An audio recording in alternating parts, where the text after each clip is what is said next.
로마서 6장은 바울은 하나님께서 우리를 어떻게 구속하시고 의롭다고 하셨는지를 설명한 다음 의롭다 함을 얻은 자가 어떻게 성결된 삶을 살아가야 할 것인가에 대해서 세 가지 주제로 다루고 있습니다. 첫째, 죄의 폭군으로부터 해방되는 것이고, 둘째, 율법의 정죄로부터 해방되는 것입니다. 셋째로는 성령의 능력으로 사는 삶을 얘기하고 있는데, 특히 6장 1절에서 7절까지는 그리스도인이 그리스도와 영적으로 하나가 됨으로써 죄로부터 자유가 되어 새로운 생명에 들어가 사는 것을 언급하고 있습니다. 이 내용은 세례와 노예, 혼인법 등으로 비유되어 설명하고 있는데, 1절에서 14절까지는 세례의 비유를 통해 그리스도와 함께 죽고 사는 문제가 다루어지고 있습니다. 율법의 역할에 대해 설명하면서 죄가 율법으로서 더 많아지는 곳에 하나님의 은혜가 더 넘쳤다는 사실을 분명하게 설명하고 있는 것이죠. 무엇이라고 말해야 합니까? 인데 랍비들이 논쟁할 때 종종 사용되는 디아트리베 형식으로 스스로 묻고 답하는 방법입니다. 은혜가 죄와의 대결에서 승리하지만 이 영광스러운 은혜가 남용될 가능성을 예상하고 있는데요. 만일 죄가 더한 곳에 은혜가 더욱 넘친다고 한다면 차라리 죄 가운데 눌러앉아 더 많은 은혜를 받는 편이 더 낫지 않겠느냐는 것입니다. 은혜가 많아지도록 머물러 있어야 하겠습니까? 인데 선을 이루기 위해 악을 행하다는 논리와 같습니다. 그러나 이것은 하나님의 은혜와 그리스도의 본질을 이해하지 못한 인간의 어리석은 논리에 지나지 않는 것이죠. 그래서 우리는 성경을 공부해야 하고, 우리는 하나님에게 기도하고 성경을 알고 이해하게 해달라고 은혜를 주십사 하고 기도를 하는데 노력해야 합니다. 결코 그럴 수 없다인데요. 바울이 인간적인 사고방식과 논리를 단호히 부정하려고 할 때 즐겨 사용하는 강한 부정입니다. 죄에 대해 죽은 것은 부정과거형으로서 죄에 대해 이미 죽었어, 이제는 죄와는 전혀 관계가 없는 것을 나타내는 것이죠. 죄에 대해 죽은 사람의 죄에 아무런 반응을 하지 않는 것입니다. 우리는 이미 죄에 대해 죽었고 죄의 세계에 사는 자가 아니므로 더 이상 죄 가운데서 살아갈 수가 없다는 것이죠. 그리스도 예수 안으로 들어가 하나가 되는 세례를 받은 우리가라는데 직역을 하면 그리스도 예수에게로 세례받은 우리입니다. 그리스도와 합하여 세례 같은 받은 것인데, 이것은 그리스도 예수 안에서 빠져들어가서 물에 잠기는 것처럼 그와 인격적, 생명적, 유기적으로 완전히 하나가 된다는 것입니다. 또한 그리스도와 영적으로 합친다는 것은 그의 죽으심, 즉 고난, 십자가, 매장과 영적으로 하나가 되는 것을 의미하죠. 참으로 이 사실을 깨닫고 안다면 은혜가 많아지도록 하기 위해서 계속 죄 안에서 머무르겠다는 말은 할 수가 없게 되는 것입니다. 세례를 통해 그분과 함께 묻혔습니다. 근데 그리스도와 영적으로 일치되는 것은 그의 죽으심과 매장에 있었을 뿐만 아니라 부활에 있어서도 마찬가지입니다. 그의 죽으심과 합하여 세례를 받은 자는 죄와 자신의 죄와 세상에 대해 죽음으로써 그리스도와 하나가 되며, 또한 그리스도께서 부활하신 것처럼 그와 더불어 새로운 생명 가운데 살아가게 되는 것이죠. 세례는 과거와 현재의 상징이고 미래에 대한 예언이고 그리스도 안에 있는 새 생명을 가르치는 훌륭한 설교자입니다. 세례의 예식은 그리스도와의 결혼식임과 동시에 합동 장례식이기도 하는 것입니다.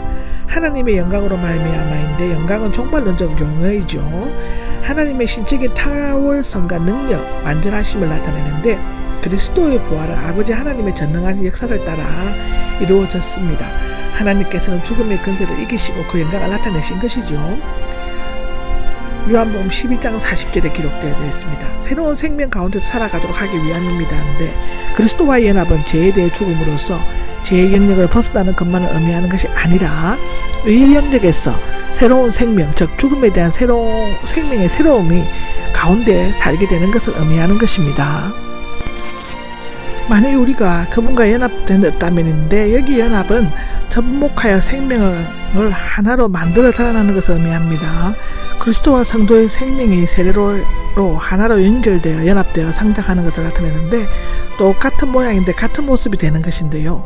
본질에 있어서 같은 자가 된다는 것이 아니라 그 본질에 참여하여 비슷하게 닮아가는 자가 되는 것인데, 만일 우리가 그리스도에 접붙어서 그리스도의 죽으심 모양을 본받아 닮은 자가 되고 세례가 상징하듯이 그의 죽으심을 함께 나눈다면 그리스도의 부활의 모양에서 닮은 자가 되고 그의 부활도 공유하게 될 것입니다. 될 것입니다는 미래에 일어날 성도의 육체적 부활을 언급하는 것이지만 경우에 따라서는 논리적이나 불가피하게 초래될 현상이나 결과를 나타낼 수도 있습니다. 우리는 다만 내세뿐만 아니라 현세에서도 그리스도께 봉헌된 새로운 삶을 통해 그의 부활에 연합하게 될 것이라는 것이죠. 우리의 옛 사람이 알고 있습니다. 내 사람, 죄의 지배를 받은 종노릇하던 아담에 속한 육적인 인간이고 하나님을 떠나 영적인 죽음 아래서 신음하며 살아가는 것인데 에베소서 2장 1절 골로새서 2장 13절에 기록되고 있습니다. 여기 제의 몸 에사람과 같은 의미이고 제가 소유한 몸이 되는데 죄인이 지킨 몸, 죄의 도구가 되어 죄를 행하는 몸 등을 의미하는데 소멸되어 없어졌다는 것이 아니라 기능을 상실하여 무기력하고 무능하게 되었다는 뜻입니다. 노예처럼 죄의 지배를 받던 몸이 이제는 더 이상 죄를 범하지 않게 된다는 것이죠. 그것은 그리스도와 함께 십자가에 못 박혀 죽임을 당하고 장사 지냈기 때문입니다. 과거형에 이미 결정적으로 소멸된 단일회적인 사건임을 나타내는 것입니다. 그 결과 우리는 죄로부터 자유롭게 될 수 있다는 것이고, 그렇지만 성도의 현재적 삶은 항상 죄를 지을 수 있는 가능성 속에서 머무르고 있으므로 옛사람을 벗어버리고 새 사람을 입어야 한다는 것입니다. 에베소서 4장 24절을 보시면 됩니다. 우리는 알고 있습니다인데 우리는 바울과 자신과 그의 복음을 들은 자들을 가리키고 있는데, 알고 있다는 초경험적이나 지식적으로가 아니라 경험적으로 아는 확신을 나타내는 것입니다. 그것은 죽은 사람 얻었기 때문입니다인데 이것은 앞절의 설명의 요약인 것입니다. 여기에 벗어나는 법률용어로서 죄가 없다는 것이 아니라 죄의 굴레와 지배로부터 벗어나 법적 효력에 미치지 않게 되는 것을 나타내고 있는 것입니다. 노예가 살았을 때는 주인의 지배 아래 살지만 죽으면 모든 의미에서 벗어나게 되는 것처럼 우리는 그리스도와 함께 십자가에 달려 죽음으로써 죄의 법적 효력에 미치지 않은 자유로운 몸이 되고 의롭다 하심을 얻게 되는 것이죠.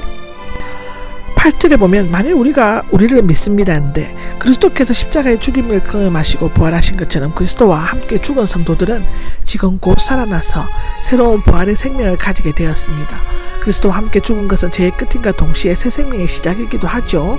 우리는 믿습니다인데 확신을 나타내는 신앙 고백이고 살게 되리라, 즉 미래의 삶의 중심 주제임을 나타내고 있는 것입니다. 그리스도께서는 우리는 알고 있습니다인데 지배하지가 나옵니다. 앞서 죽음은 왕처럼 지배했지만 이제는 주인처럼 지배하지 못한다는데, 왜냐하면 그리스도께서 부활하심으로써 죽음은 이미 주인으로서 그리스도를 지배할 힘을 잃어버렸기 때문이죠. 그리스도 안에 있는 우리에게도 그를 살리신 능력이 있으므로 더 이상 죄나 죽음으로 지배를 받을 필요가 없게 되는 것입니다. 그리스도께서 사시는 것입니다인데 역시 신앙 고백입니다. 여기서 두 가지 사실을 강조하고 있는데, 첫째는 그리스도의 죽음으로 완전성입니다. 그의 죽음은 오직 단 한 번 모든 사람에게 충분하고 완전한 것이었음을 강조하는 것이고요. 두 번째는 그리스도의 삶의 영원성입니다. 그리스도는 하나님께 대해, 즉 하나님의 영광을 위해 하나님과 함께 영원히 사시는 것인데, 이 영원한 생명은 죄와는 아무 관계없이 오직 하나님의 관계에서만 사는 새로운 생명이며 죽음의 지배를 받지 아니한다는 것입니다. 이와 같이 여러분도 살아있다고 여기십시오 라고 합니다. 이 신앙 고백은 우리의 생활의 기본과 자세를 규정하는 것인데, 그리스도인은 그리스도와 함께 그 죽음과 삶을 공유하는 자이며, 따라서 그리스도의 사는 자세를 그대로 본받아 죄와 자신과 이 세상에 대해 죽은 자로서 하나님의 영광을 위해 하나님과 함께 사는 자가 되어야 합니다. 여기십시오가 나오는데 생각하라고도 번역될 수 있으며, 바울이 세례를 통해 죄에 대해서 죽게 하고 하나님께 대해 살게 한다고 말하지 않는다는 것을 증거하는 구절인데, 하나님께서 아브라함을 의로 여기신 것 같이 우리도 자신을 죄에서 완전히 해방되고 하나님께 대해서는 산자로 여겨야 한다는 것입니다. 그러므로 여러분도 없도록 하십시오인데, 그리스도인의 본질적인 삶의 자세가 가르치고 있는 것이고 구체적인 권고를 하고 있습니다. 죽게 될 몸은 범죄의 결과로 죽게 되어 있는 세상에 속한 연약한 인간 또는 범죄함으로써 멸망하고 빠지기 쉬운 인간을 의미하는데요. 우리 즉 생각, 인격 등의 죄에 대해서 이미 죽은 자들이지만 몸은 결코 죽게 될 몸으로 아직은 죽지 않았다입니다. 지배하지는 왕처럼 군림하는 것을 의미하는데, 그리스도인은 그리스도와 함께 죄에 대해 죽었지만 죄는 죽지 않고 여전히 역사하고 있습니다. 따라서 우리가 이미 끊어버린 죄가 우리의 연약한 육신을 도구로 삼아 또다시 우리를 지배하는 일을 하도록 내버려 두어서는 안 되는 것이지요. 그렇지만 이것은 참 어려운 것입니다. 사람이 습관적으로 죄를 짓는 것이 있죠. 몸의 정욕, 즉 욕망은 우리에게는 선하고 건설적이고 행복한 삶을 하나님께나 영광을 돌리기 위한 우리의 종으로 삼아야 하는 것입니다.